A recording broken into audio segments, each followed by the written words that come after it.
이러한 생각을 하게 되었습니다. 여름이 되면은 몸에서 땀이 많이 나잖아요. 근데 어른들을 보면 땀을 흘리시는 분들이 그렇게 많지가 않더라고요. 어른들은 땀을 잘 안 흘리세요. 그래서 저도 나도 어른이 되면 땀을 많이 흘리지 않겠지라는 그런 생각을 하게 되었습니다.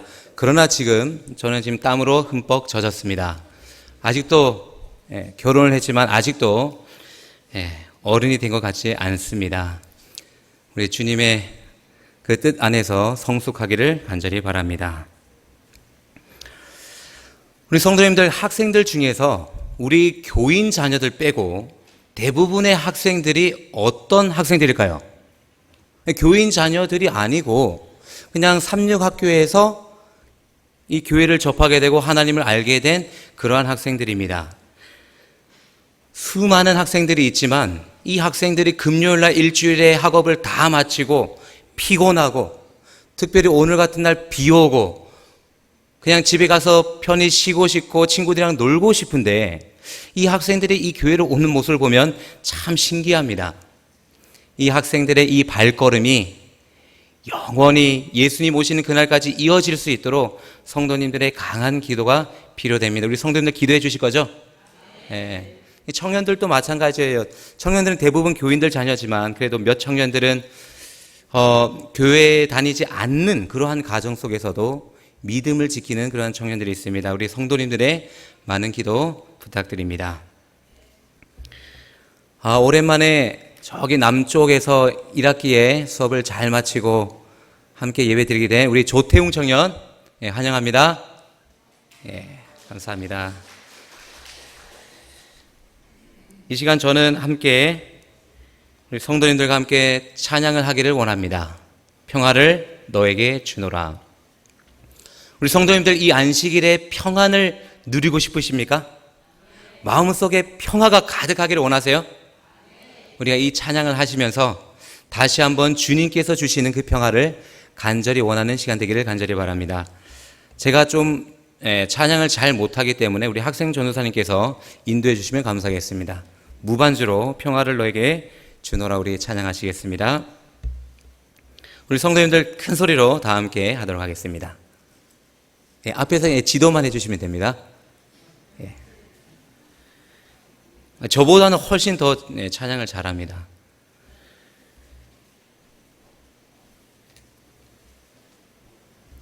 평화를 너에게 주노라. 세상이 줄 수 없는, 세상에 또 알 수도 없는 평화.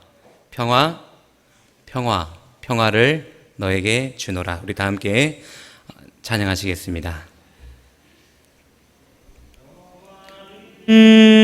너에게 주노라. 세상이 줄 수 없는, 세상이 알 수도 없는 평화,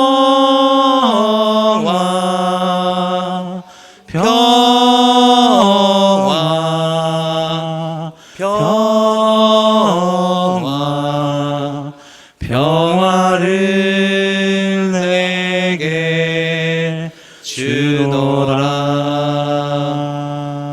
아멘. 세상이 줄 수도 없고 세상이 알 수도 없는 그 평화를 우리 모두가 알기 때문에 이 비 오고 궂은 날씨에도 주님의 성전에 나오셨습니다.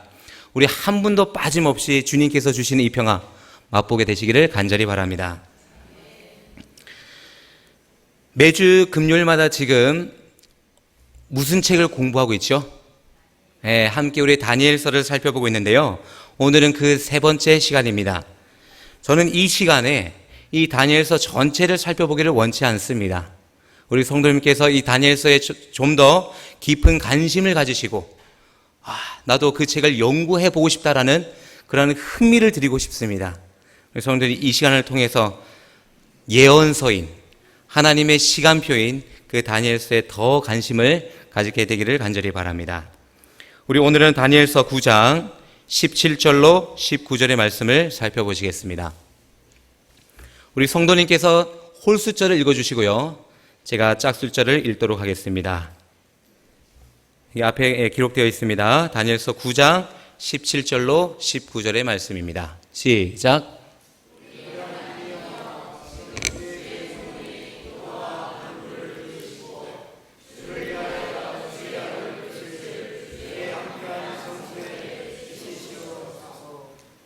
나의 하나님이여 귀를 기울여 들으시며 눈을 떠서 우리의 황폐된 상황과 주의 이름으로 일컫는 성을 보옵소서.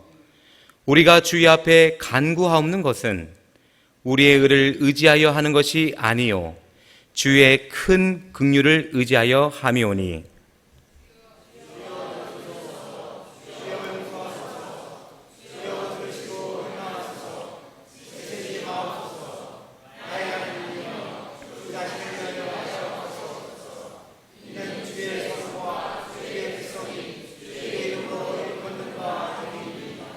아멘.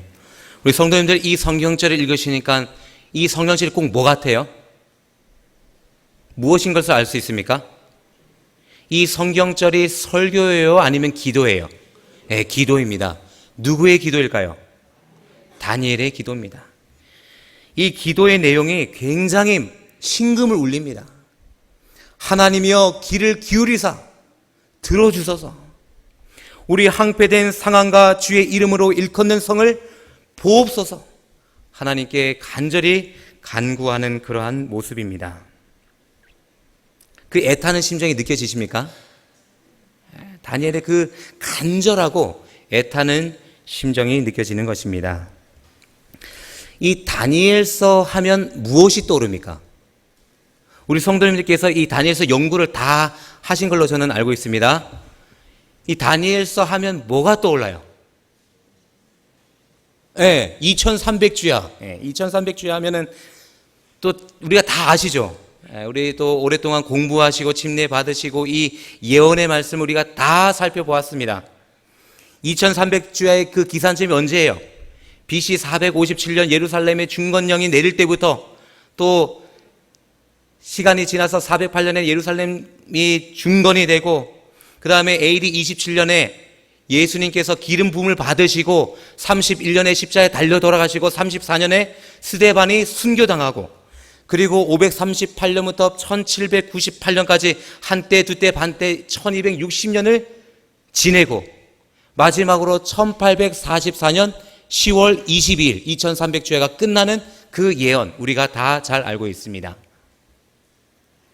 그런데 예언을 이렇게 그냥 연도 외우고 그 사건들 알고 이렇게 알면은 이 예언서의 유익이 우리한테 있지 않을 것 같습니다. 그렇다면 이 예언의 말씀을 살펴볼 때 어떻게 우리 삶에 적용하면 유익이 있을까요? 어떻게 하면요? 이 역사에 나타난 이 예언에 나타난 그 의미 하나님께서 이 구속사를 어떻게 주관하시는지 그 의미를 우리가 자세히 살필 때 우리의 삶에 유익이 되는 것입니다. 그렇습니까? 네. 그 의미를 우리가 살펴보게 되기를 간절히 바랍니다. 이 시간은요, 다니엘서 8장과 9장에 나와 있는 그 사건과 그 예언으로 함께 은혜를 나누고자 합니다. 다니엘 8장에는 뭐가 나옵니까? 아까 말씀하신 대로 2300주야가 나오고 있습니다. 그리고 다니엘 9장에서 그 예언을 깨닫지 못하고 수위를 앓고 그렇게 쓰러져 있는 다니엘에게 그 진리를 깨닫고 싶어하는 그 다니엘에게 가브리엘 천사가 나타나서 그 이상을 뭐하게 해요? 깨닫게 하는 것입니다. 이 9장에서 그 이상을 깨닫는데 그 2300주야의 기산점이 되는 70일에 대해서 기록을 하고 있는 것입니다. 우리 성도님들 이게 다 잘 알고 있어요. 그렇죠? 어떤 사건이 있었는지 우린 다 익히 잘 알고 있습니다. 그렇다면 이 예언의 의미와 이 역사의 의미는 우리에게 어떻게 적용될 수 있을까? 저는 이 도표에서 중요하게 생각해야 될 부분이 있다고 생각이 드는 것입니다. 뭘까요? 첫 번째요. 오늘은 두 가지만 살펴보기를 원합니다. 첫 번째, 70년입니다. 70년. 이 70년이 어디서 나오는 겁니까? 이 70년. 그리고 2300주야에 대해서 우리가 함께 생각해 보시도록 하겠습니다. 71에는 다니엘서 9장에 나오는데 이 70년은 어디서 나올까요? 네? 이 70년은 어떤 기간이에요? 네, 이스라엘 백성들이 바벨론의 그 유수 기간을 나타내고 있는 것입니다. 왜 이러한 유수 기간 70년이 그렇게 긴 시간이 필요하였을까요? 하나님께서 허락하셨던 거예요. 하나님의 말씀에 전혀 귀를 기울이지 않고 마음이 완악하여지고 마음 문을 닫고 그 길을 하나님께 닫아버린 이 백성들에게 경고의 기간으로, 훈련의 기간으로 70년을 바벨론에서 생활할 수 있는 그러한 기간을 하나님께서 정해 놓으셨던 것입니다. 그렇습니다. 이 70년 동안 이스라엘 백성들이 바벨론에서 지내게 될 것을 예언하고 있어요. 예레미야도 지금 예언하고 있는 것입니다. 어떻게 해요? 나 여호와가 이같이 말하노라. 바벨론에서 70년이 차면 내가 너희를 권고하고 나의 선한 말을 너에게 실행하여 너희를 이곳으로 돌아오게 하리라. 어디로요? 이곳으로. 너희들이 떠날 수밖에 없는 이곳으로, 이 예루살렘으로 너희들을 돌아오게 하리라. 이 예언의 시간이 지금 다 지나가고 있어요.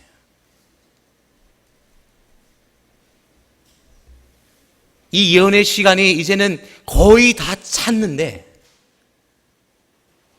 어쩌면 이 예언의 시간이 끝나고 이제는 바벨론에서 다시 고국으로 돌아가는 그 기쁨 가운데 있는, 아니 그렇게 그 기쁨 가운데 있어야 하는 그 다니엘이 오늘은 이렇게 애석한 마음으로, 애절한 마음으로 하나님께 간구하고 있는 것입니다. 왜일까요?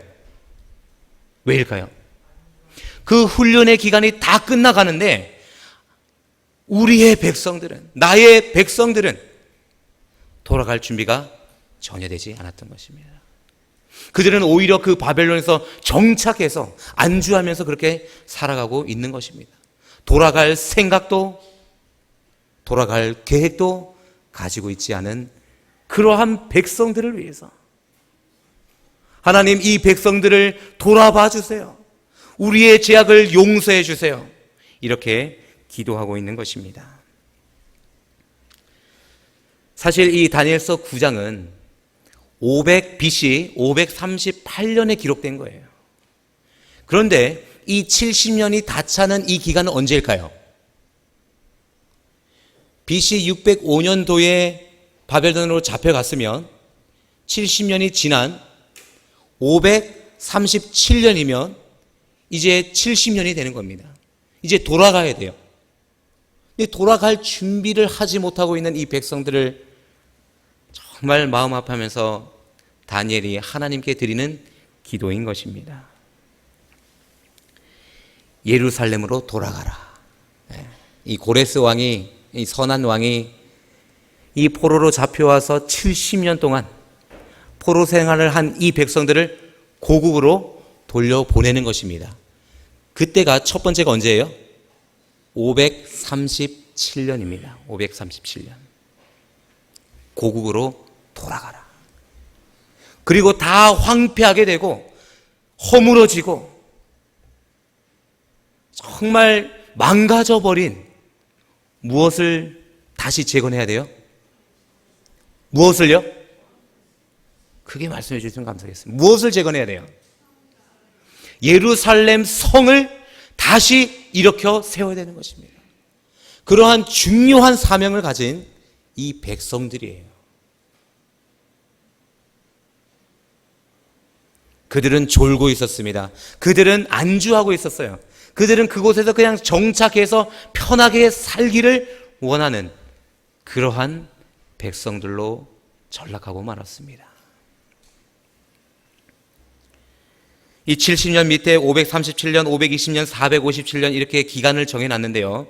2300주야의 그 기산점이 되는 그것은 457년입니다. 이때는 예루살렘 이 성전뿐만 아니라 그 성읍 전체를 다 재건하라는 명령이 내렸기 때문에 이 연도를 우리가 채택을 해서 2300주야를 계산하게 되는 것입니다. 그 역사적인 것은 넘어가고요. 이 돌아가야 될 백성들이 돌아갈 생각을 못하고 주저앉아 있는 이 모습. 하나님께서는 너희들이 그 기간이 지나면 내가 너희를 반드시 이곳에 돌아오게 하겠다. 하나님의 그 간절한 음성에도 이 백성들은 돌아갈 생각을 하지 못하고 있는 것입니다. 너희를 이곳으로 돌아오게 하리라.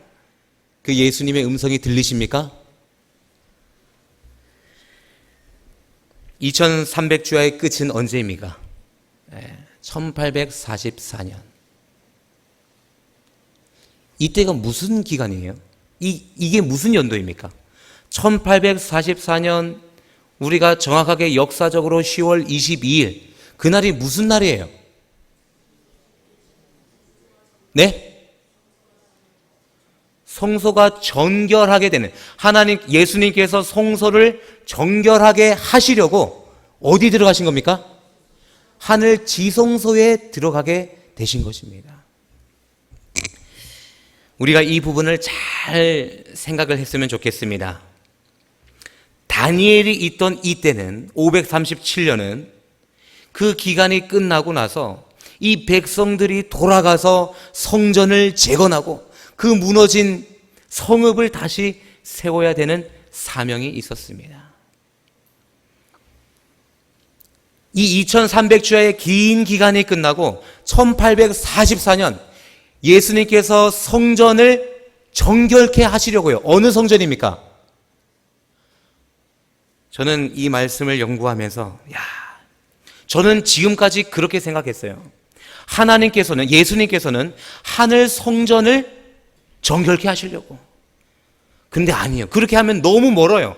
그렇게 하면 저의 삶과 너무 동떨어진 예언인 것 같습니다. 이 예언을 내 삶에 적용하려면 어느 성전입니까? 2300주야의 이 끝인 예수님께서 지성소에 들어가신 그 기산점이 되는 이것이 뭐예요? 어떤 성전을 정결케 하시려고요? 우리의 성전, 나의 성전을 정결케 하시려는 예수님의 입성이셨던 것입니다. 사랑하는 성도 여러분, 꼭 기억하게 되기를 바랍니다. 하늘 성전, 그것은 둘째 문제예요. 우리의 이 마음의 성전이 정결케 되어야 됩니다. 무너진 우리의 마음이 다시 재건돼야 돼요. 예수님께서, 하나님께서 내 마음속에 거하실 수 있는 그 성전이 지금 다시 회복돼야 된다는 것입니다. 저는 이 말씀을 살펴보면서 참 마음이 무거웠습니다. 아직도 나의 성전은, 아직도 나의 마음은 다 허물어졌습니다. 희망이 없어요. 돌 하나도 돌 위에 남겨지지 않은 완전히 황폐화된, 망해버린 그러한 상황임을 깨닫게 되는 것입니다. 예수님께서 내 마음의 성전에 거하실 장소, 아니 더 나아가서 전혀 그러한 공간이 없어요. 황폐하게 된 저 자신을 돌아보게 됩니다. 이 성전이 황폐하게 된 것을 무엇이라고 하냐면요, 혼잡이라고 합니다. 혼잡. 이 혼잡이 뭐예요? 바벨이요, 죄의 온상입니다. 온상. 여기 앞에 글씨가 뭐라고 적혀 있습니까? 뭐요?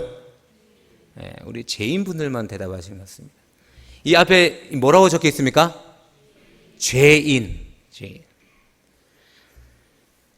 나는 지금 죄인이다 하시는 분은 손 들어보세요. 반만 손 들으셨네요. 죄인이다. 예. 우리 죄인입니까? 저는 그런 생각을 하게 되었습니다. 이 성경 말씀을 읽으면 또 뭐 증언의 말씀을 읽으면 자꾸 저보고 뭐라 그래요? 죄인이라 그래요. 근데 가만히 생각해 보면 여러분들이 죄인이면 여기 못 앉아 있습니다. 죄인이면 어디 가 있어야 돼요? 감옥에 가야 돼요. 근데 여기 앉아 계신 거 보면 죄인이 아니에요. 도대체 왜 우리가 죄인일까? 왜 죄인이에요? 내가 오늘 저녁에 과식을 했기 때문에 죄인입니까? 그러면은 안식일날 교회에 나오지 못했기 때문에 죄인입니까? 무엇 때문에 우리가 죄인일까요? 여기 앞에 한 그림이 있습니다. 이것이 무엇입니까? 신호등입니다. 운전하시는 분들이 잘 보여셔야 되는 그 신호등입니다. 저는 종종 바쁠 때마다 이 신호를 어깁니다. 카메라가 없으면, 차량이 많지 않으면 영락없이 이 신호를 어겨버립니다. 죄인입니까? 또 식사를 하고 배가 부르면 안전벨트를 매지 않습니다. 경찰이 앞에 보이면 막 허겁지겁 빼냐고 빠지지도 않습니다. 이러한 모습을 보면서 저의 아내는 조수석에 타 있으면서 한마디도 하잖아요. 저는 너무나 좋습니다. 저한테 그렇게 잔소리하지 않는 아내가 너무나 좋습니다. 그런데 뱃속에 있는 저의 아이 튼튼이에게는 말을 합니다. 튼튼아, 아빠가 하는 거 배우지 마. 이렇게 합니다. 이 교통법규도 어기면 범칙금을 냅니다. 그렇죠? 이 교통법규를 어기면 범법자입니다. 그렇죠? 그런데 저는 2016년 되고 나서 단 한 번도 딱지를 떼지 않았어요. 뭐 했음에도 불구하고요, 신호 위반하고 날마다 안전벨트 매지 않아도 벌금을 내지 않았어요. 경찰서에 가지도 않았어요. 죄인이에요, 죄인 아니에요? 이 세상 법은 들키지 않으면, 발각되지 않으면 다 덮어지는 겁니다. 누가 뭘 했는지 알 수가 없어요. 그냥 깨끗한 양복 입고 잘 차려입으면 저 사람은 법 없이도 살 사람이야 라고 그렇게 여겨집니다. 그런데 알고 보면 신호 위반에, 벨트 매지 않고 과속에, 온갖 것 다 합니다. 그런데 우리는 하나님 앞에서 죄인이에요, 죄인이 아니에요? 이 세상 법에는 내가 발각되지 않고 들키지 않으면 죄인이 아니지만, 우리가 하나님 앞에만 있으면 우리는 죄인인 것을 깨닫게 되는 것입니다. 왜요? 이 말씀이 있어요. 잠언 16장 2절입니다. 우리 다 함께 읽도록 하겠습니다. 사람의 행위가, 시작.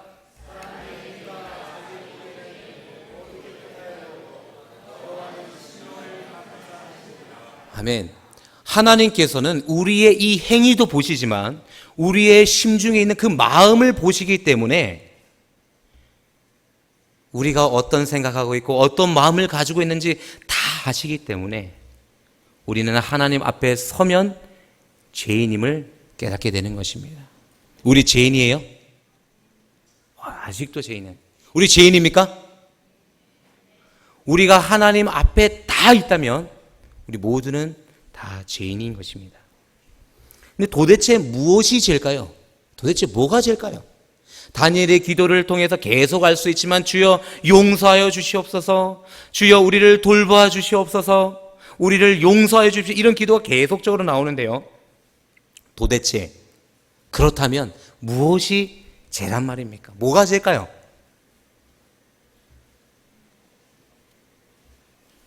이사야 29장 13절엔 이렇게 기록합니다. 우리 다 함께 읽도록 하겠습니다. 주께서 시작.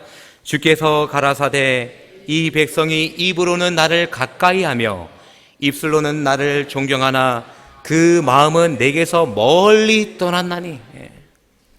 입으로는 주님 사랑합니다. 입술로는 간증을 합니다. 그런데 내 마음은 어디서 멀어요? 하나님에게서 너무너무 멀리 떨어져 있는 것을 발견하게 되는 것입니다. 이게 죄인 것 같아요. 우리의 겉모습 예배 드리고 찬양하고 이것이 문제가 아니라 뭐가 죄예요? 우리의 입술로는 그렇게 늘 하고 기도하고 그렇게 하지만 우리의 마음은 하나님께로부터 멀리 떨어져 있는 것, 이것이 죄인 것입니다. 하와가 선악과를 따먹은 것이 죄가 아니라 이미 그는 그 선악과를 따먹기 전에 뭐 했어요? 그의 마음속에 하나님의 말씀을 잊어버렸습니다. 하나님의 말씀을 그 마음에 두기를 뭐 했어요? 거절했어요. 이건 먹어도 안 죽을 거야. 사단의 게임에 넘어간 겁니다. 이게 죄인 것입니다. 우리의 행위가 죄가 아니라 이미 우리 마음속에 누가 계시지 않는 거요? 하나님이 계시지 않는 이것이 죄인 것입니다. 우리의 바쁜 일상을 이렇게 돌이켜보면 정말 수도 없이, 아니 오랜 시간 동안 이 하나님을 자꾸 잊어버리는 습관이 있는 것 같아요. 몹쓸 질병이 있는 것 같습니다.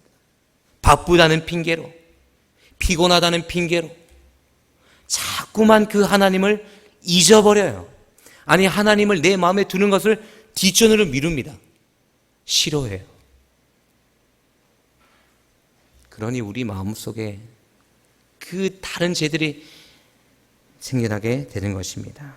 로마서 1장 28절에는 이것을 정확하게 기록하고 있습니다. 또한 저희가 마음에 하나님 두기를 싫어하며 하나님께서 저희를 그 상실한 마음대로 내어버려 두사 합당치 못한 일을 하게 하셨으니 그 뒤에는 우리가 알고 있는 것이 많이 나옵니다. 투기, 질투, 분쟁, 다툼, 그런 흉악한 죄들이 계속적으로 이어지고 있어요. 그렇다면 이 죄의 근본, 이 죄의 뿌리는 무엇일까요? 누구를 마음에 두기 싫어하는 거요?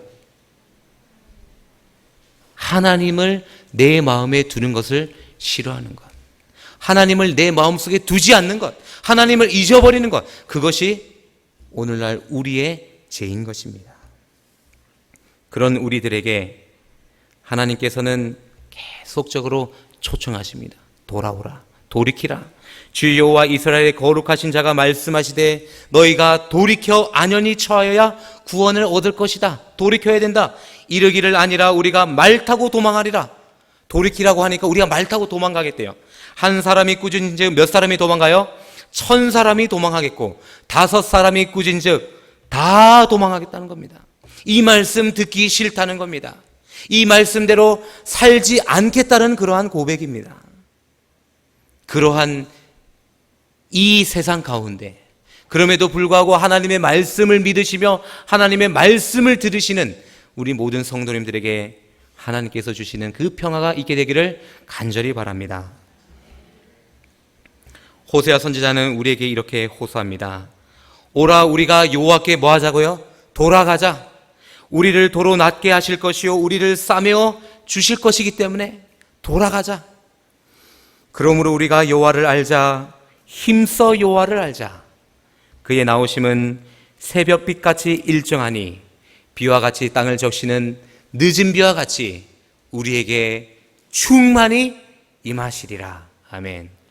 저는 오늘 저녁에 짧은 거리지만 교회를 오면서요, 정말 우리가 애타게 기다린, 이 마른 장마에 애타게 기다린 단비가 오는 것 같습니다. 시골 집에 연락을 해보면요, 가뭄이 들어가지고 감자가 잘 자르지 않는 그런 이야기를 듣게 되는 것입니다. 단비가 와요. 그죠? 온 대지를 촉촉히 적시는 이 단비가 내리는 것입니다.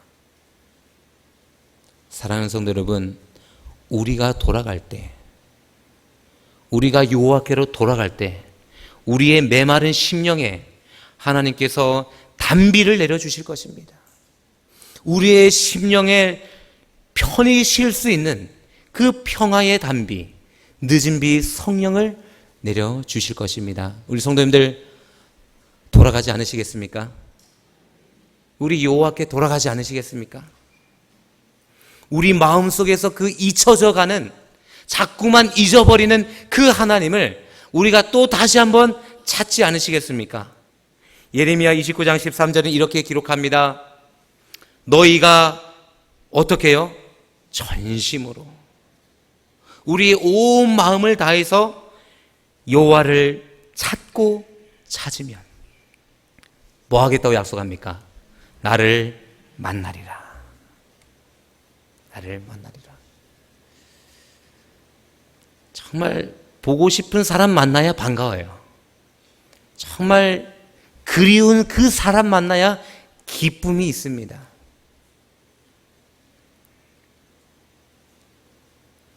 우리의 메마른 심령에 정말 촉촉히 적셔 주시는 그 단비 같은 그 예수님, 우리가 간절히 소망하며 만나기를 애쓰시는 우리 모든 성도님들과 저가 되기를 간절히 바랍니다. 선지자 왕에는 이렇게 기록합니다. 하나님을 찾을 때 이르러 오는 축복이 강력하게 역설되었다. 자, 그렇다면 우리가 하나님을 찾을 때 이르러 오는 그 축복은 어떤 축복일까요? 하나님을 간절히 찾을 때 우리가 얻는 축복 어떤 겁니까? 어떤 거예요? 이 문제는요 굉장히 쉬운 겁니다. 왜냐하면 밑에 답을 다 써놓고 질문을 드렸어요. 이 초청에 응하고 우리가 그 간절히 찾을 때 우리한테 이르러 온 축복 뭡니까? 너희가 나를 찾으라. 그리하면 뭐 하겠다고요? 살리라. 아멘. 죽어가고 넘어져가고 말라가는 우리의 심령이 살 수 있는 그 길 무엇밖에 없습니까? 찾는 것밖에 없습니다. 예수님 찾는 것. 우리 마음속에 간절히 계셔야 되는 그 예수님 찾는 것. 예수님께서는 이 지상에 계실 때 이렇게 자신을 천명하셨습니다. 내가 뭐라고요? 내가 곧 길이요 진리요 생명이다. 참 얼마나 멋지십니까? 길이고 진리고 생명이고. 우리가 길을 찾게 될 때 방황은 끝나는 것입니다. 우리가 진리를 찾게 될 때 삶의 그 허무는 사라질 것입니다. 우리가 생명을 찾게 될 때 죽음의 공포는 떠나게 될 것입니다.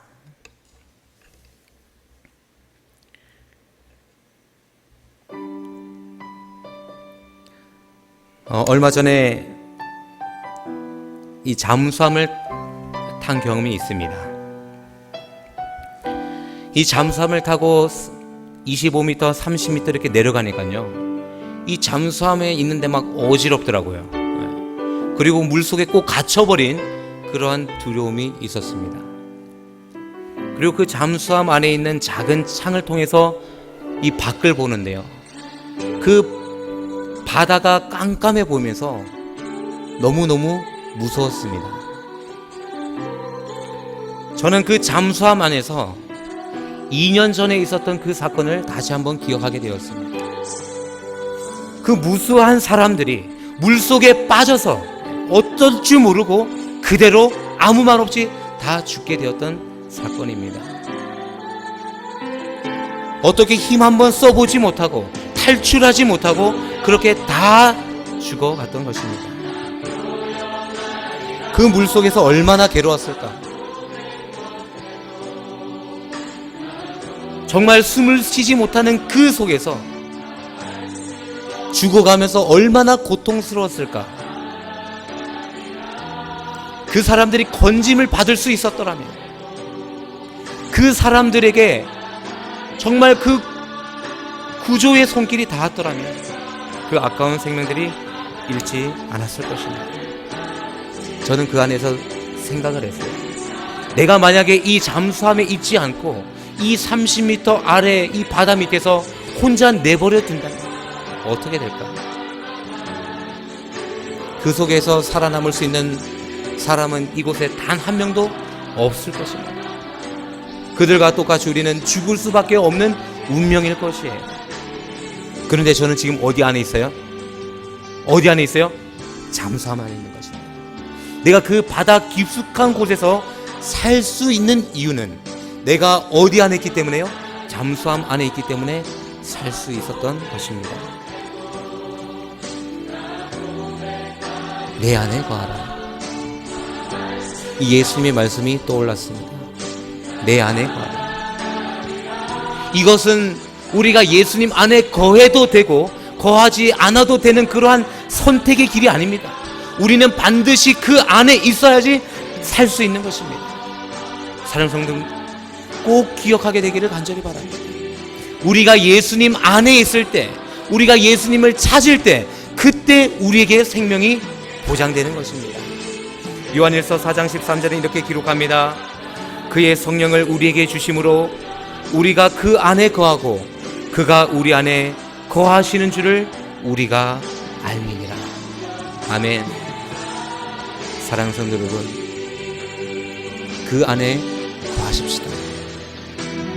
우리의 마음 가운데 그 예수님이 자꾸 희미하게 보인다면, 우리의 바쁜 일상들 속에서 그 예수님을 자꾸 잊어만 간다면, 다시 한번 오뚜기처럼 일어서서 예수님을 찾게 되시기를 간절히 바랍니다. 우리의 생명의 보호가 되시는 그 예수님 안에 거하게 되기를 간절히 소망합니다. 우리가 그 안에 어떻게 거할 수 있을까요? 그의 성령을 우리에게 뭐 하심으로요? 주심으로. 우리가 예수님 안에 거하려고 어떻게 애를 쓸 수 없습니다. 내가 뭘 바쳐도 그 안에 거할 수 없어요. 내가 무엇을 열심히 해도 그 안에 거할 수 없는 것입니다. 우리에게 누가 이르러 올 때요? 하나님께서 주시는 그 성령이 임하실 때 우리는 그 안에서 거할 수 있는 것입니다. 사랑하는 성도 여러분, 우리는 무엇을 구해야 됩니까? 하나님의 성령이 우리 가운데 임재하시기를 간절히 간구합니다. 성령이 우리와 함께 하실 때 우리가 그 안에 거하고 그 예수님이 우리 안에 거하시는 줄을 우리가 알미니라. 길 되시고 진리 되시고 생명 되신 그 예수님을 발견하게 되시기를 간절히 바랍니다. 이 안식일 우리가 길을 찾게 되기를 간절히 바랍니다. 우리가 길을 찾을 때 방황은 끝나는 것입니다. 우리가 진리를 찾게 될 때 우리의 이 삶의 허물을 다 사라지게 되는 것입니다. 우리가 생명을 찾게 될 때 죽음의 공포는 사라지게 될 것입니다. 사랑하는 성도 여러분, 이 안식일에 우리의 길이 되어주시고 우리의 진리가 되어주시고 생명이 되어주시는 그 예수님과 함께 동행하게 되시는 귀한 안식일 되시기를 간절히 바라면서 말씀을 줄이겠습니다.